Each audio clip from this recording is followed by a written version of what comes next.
তো দেখো আজকে আমি শিলপাটাতে বেটে রান্না করছি। এটার কারণটা আমি তোমাদেরকে বলবো যে কেন আমি আজকে শিলপাটাতে বেটে রান্না করছি। তার আগে বলি হ্যালো হাই এভরিওয়ান, কেমন আছো তোমরা সবাই? আশা করি সবাই ভালো আছো, আমিও ভালো আছি। তো আজকে আমার লাঞ্চের মেনু এখানে ভেজ ডাল করেছি সব সবজি দিয়ে। আর শিলপাটাতে কেন বেটেছি আমি বলছি। আমার কাছে মিক্সার গ্রাইন্ডার আছে, দুটোই মিক্সার গ্রাইন্ডার আছে।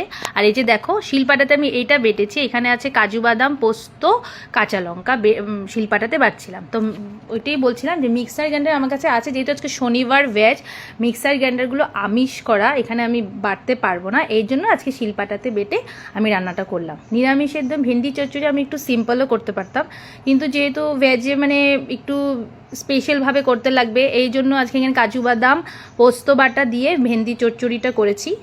তো আজকে আমাদের লাঞ্চের মেনু হলো ভাত, ভেজ ডাল, ভেন্ডি চচ্চড়ি আর আলু মাখা করেছি।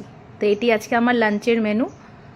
তো ভিডিওটা কেমন লাগলো তোমরা সবাই বলবে। তো চলো টাটা, বাই বাই, আবার পরে আরেকটা ভিডিওর সাথে তোমাদের সাথে দেখা হচ্ছে।